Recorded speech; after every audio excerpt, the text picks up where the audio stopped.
Welcome to The Grow Show, powered by Steel. On The Grow Show, we share ideas, tips, tactics, and insights to help you grow your landscaping business based on our team's 40 years of experience running a landscaping company and working with other owners and their teams to do the same. New episodes are released weekly on Wednesdays. Without further ado, here's your host, Marty Grunder. Well, good morning, good afternoon, good evening, whoever the case may be. This is Marty Grunder from Grunder Landscaping Company and the Grow Group. Thanks for downloading The Grow Show, powered by Steel. Today, we're going to talk about operational efficiency in your business. But first, a reminder, you can get the latest edition of The Grow Show delivered to your phone, tablet, or computer by subscribing wherever you get your podcasts or watch us on YouTube for an enhanced learning experience. The Grow Show is the greatest thing since watching your team grow. Recently, we had a very complicated project and we completed the initial phase of it at Grunder Landscaping Company. It pushed many people at my company, including me. We did something we've never done before, and so did our team, and it was a resounding success. Now, there was a ton of planning that went into this, but it truly showed what we could do. And in some ways, I predict this is a turning point for our company in terms of proving what we can do together when we put our minds to it. There's a lot of great things all of us can achieve if we just put our minds to it, folks.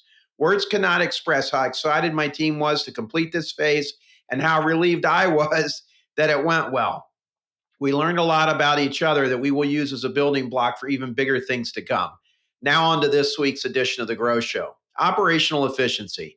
That's this week's topic. Our President Seth Pflum has taken all the good yet basic systems that the teams before him put in place here at Grunder Landscaping Company, and he's brought us into the 21st century. Our trucks are different, our facility is different, our hiring practices are different, and many of them are automated now. The software enterprise system that we use to run the business is different, our training is different, our uniforms are different, heck, even our slogan is different. Well, sort of, we change it a little bit. We still operate on the foundation of most of the things that I created with the teams prior, but things have evolved here, and it's made a world of difference. Charles Kettering, a great Dayton, Ohio, born and bred industrial inventor, once said, "The only thing constant in life is change." So that's what I'd like to talk about this week is change and operational efficiency. And specifically, I'm going to talk about three things that we've done differently here at Grunder. Listen, we did a lot of great things to get us to this point. For example, we had a manual schedule board that we used that many of you have come to the field trip and seen. Now it's electronic. We always had a hiring process. Now a lot of it's automated. Our training was hands-on with handouts. Now we're using Greenius for training and some other things that we're doing. So we were doing things that we're still doing today, but the amount of planning and aggravation that's involved in them is a lot less because we're using technology and we're leveraging and we're getting very, very efficient in terms of operations. Aspire is the industry-specific software that we use, for example. And let me talk about three of them. So the first one I'm going to touch on is the software. It's the fourth product that we've used in the 40-year history of the company from a software perspective, folks, and it rocks. This isn't a commercial for Aspire, although when I talk about Grunder and the success we've had, it's kind of hard not to mention the role that Aspire's had the last 4 years in helping us grow. There really are some very cool things that it does, but I want to focus on three specific things that it's enabled us to do. You know, I have a saying that I like to use. Great leaders make great decisions with great information. And Aspire does just that. It gives us great information. We know where we're making money. We know how we're making money. We have metrics that point us in the right direction in a whole host of areas. That's one of the ways that Aspire helps us. The second one is the amount of administrative stuff that it does for us. It enables sales pros to quote work faster and more accurately. It enables them to process work faster. And guess what? It enables them to spend more time selling and talking to clients and less time pushing papers or dealing with some old and laborious Excel spreadsheet, folks. $1 million a year, about 5 years ago, Marty Grunder really thought that was the baseline for a successful sales pro. I'm going to tell you, and a little bit of this has to do with inflation. With Aspire, I think it's more like $2 million is what a salesperson should be able to sell. And that's efficiency, folks. The last one in terms of Aspire that I want to talk to you about is the processing and organizing of work tickets and how they are handled and scheduled. We used to have this crazy, we we'd sell a job, it'd get processed, you'd type out a work order, you'd staple a drawing to it, this whole crazy system that we were very proud of for a while, but there's just a better way to do it. Aspire has it all right there. When you win a job in Aspire, the work ticket is generated. The purchase orders go to our two companies, Landscape Hub and Site One, that help us with procurement. Come to one of our field trips here. We'll show you how we use it. I just can't tell you how easy this has made things for us, and it's enabled us to put people on other tasks. When we went live with Aspire, folks, we eliminated immediately 2.5 positions because we weren't going to have to be pushing papers through a company.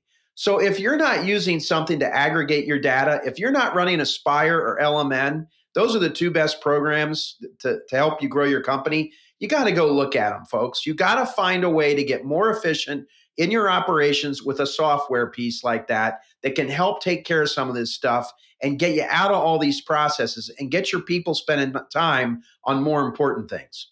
So Aspire, the technology, the enterprise system, helped with operational efficiency. The second thing that's really helped us is our truck setups. Our truck setups have changed drastically. We use an all aluminum dump bed now that we can use for salting. We use box trucks instead of trucks and trailers. Some of that was from COVID when even I was out mowing some lawns, believe it or not, because it was terrible here in 2020, April and May of 2020. Seth Pflum, our president, went out in one of the land keeping crews to help get work done there. And he took a truck and a trailer and he was doing all these 3 and 4 point turns and cul-de-sacs. He came back and he said, those trucks and trailers are miserable. They're dangerous. We're going to tear up trucks and trailers. They're not efficient. We don't need all that. So there was something that he discovered. And I think that's the benefit to going out and working on the crew once in a while, folks.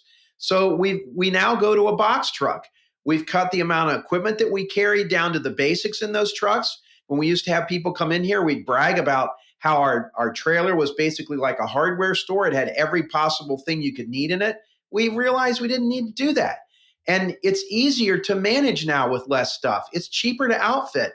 And we're not carried away anymore. We had gotten way too carried away and we lost focus on the customer and what matters most. And how can we be more efficient? How can we get more work by being more affordable? And that's what we've done. We don't have a mechanic any longer. We sub it all out. Some people have come here and said, how in the world do you do that? Now, we have someone that works on small stuff, and then there's a little group of guys that chip in, they sharpen chainsaws, they change oil, they do some things like that. But we've got an outside company that comes in and sharpens blades. We've got an outside company that comes in and repairs our mowers. We have an outside company that'll meet on site or come here and work on our trucks. And yes, we have expenses there. We're not paying for a mechanic. We don't have a lift. We're not buying all these tools that you use once or twice a year.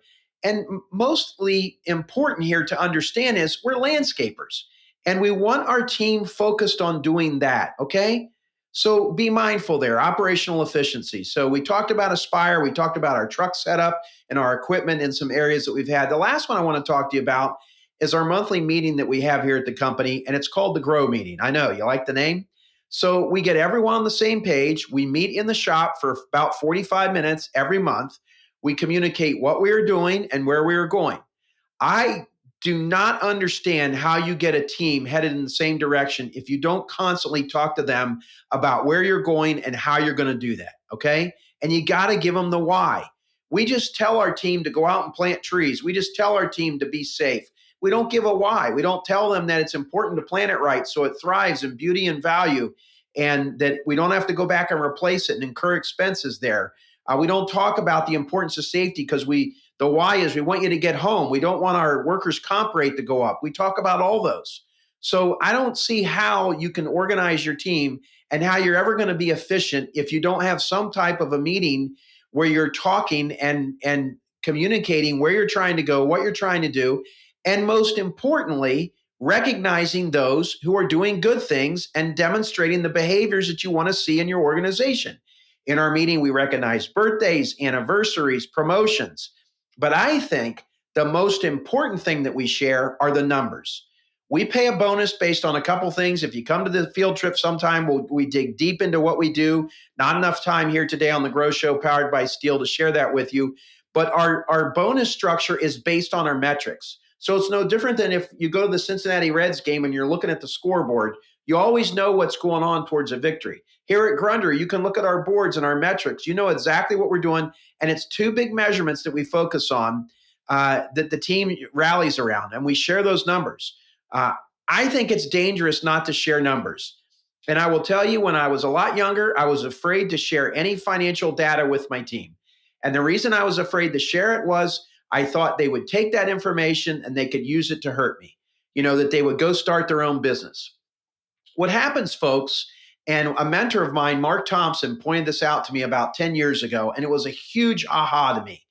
He said, Marty, the danger in not sharing information with your team is you make it look easy. And I said, Mark, what are you talking about? He said, well, companies are real good with just sharing like big, vague numbers, and they say we're doing well, but they don't get specific. So your team thinks, oh, this is easy. All Marty did is get a phone, a website, and a truck, and poof, $14.5 million worth of revenue showed up. And on the $14.5 million in revenue that they did at Grunder Landscaping, Marty netted $16 million. Now, I hope it made you laugh, okay? But when we don't share with our team what we're doing and we don't share the numbers, we make it look easy. When we share the numbers, good and bad, when they have a stake in the outcome, when they're rewarded when you do well, and when they don't make anything when the company doesn't do well, because that's how it goes, folks, that's good things, right? So rethink if you're someone that's been holding it close to the vest. Now, we don't share everything, all right, but we share a tremendous amount of information. And I know we're on the right track from the results that we're getting. I know we're on the right track in our peer groups from us teaching this and encouraging other owners and leaders of landscaping companies to do and to learn from what we've discovered. And I can see it in our faces of our team. I can see it in the turnover that's gone down at the end of the day. So what I'm here to tell you is that operational efficiency is a team effort.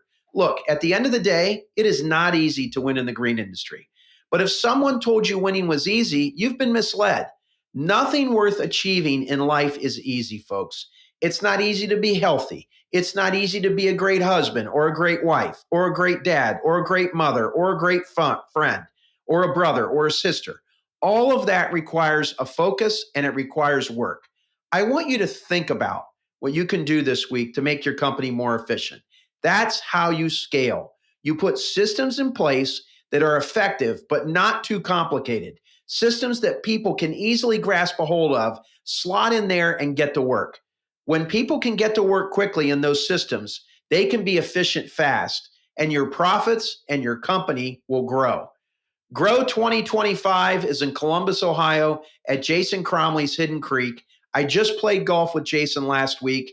Him and I had a wonderful time out on the golf course, but more importantly, we were talking about how excited we are to share. I'm excited for you to see what Jason's done with his business.